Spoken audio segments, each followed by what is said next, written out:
actions would you advocate, if elected, to address our increasingly uncompetitive electoral environment? And we start with you, Mr. First, I can, confirm for you, Frank, that I am indeed a native Virginian. Got my start down the street in the Arlington Hospital when it was still called the Arlington Hospital, and I still call it that. I think it comes back to redistricting with an independent, nonpartisan genesis to it.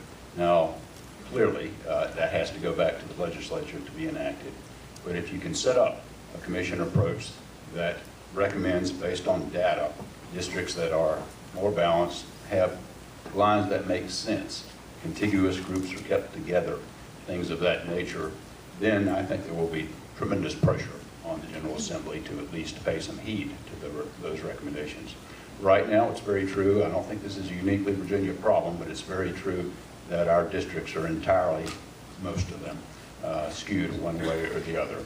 And that has some long-term deleterious effects that we've seen in Washington because of the same problem of folks being pushed either to the left or to the right in primaries and then facing general elections that don't always mean a lot. That's not good for the Republic in the long term, or the Commonwealth, in my view. We need to find common interest on many of these things. Medicaid is an example in my book.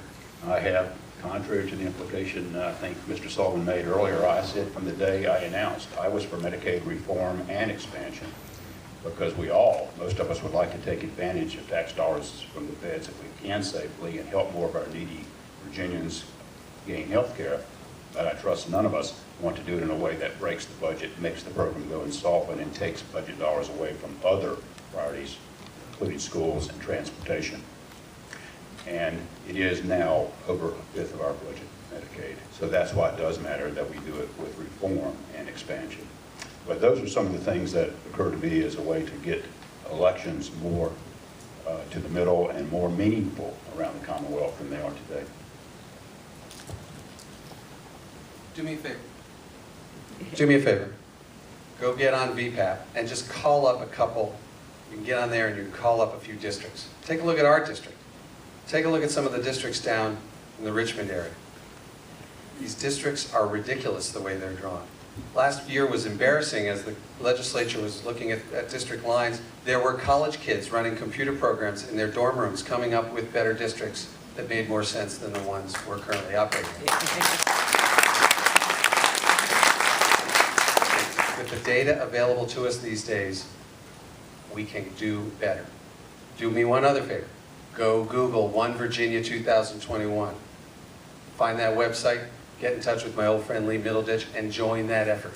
It's going to take some time. It won't happen for another 10 years because we only do it after the census.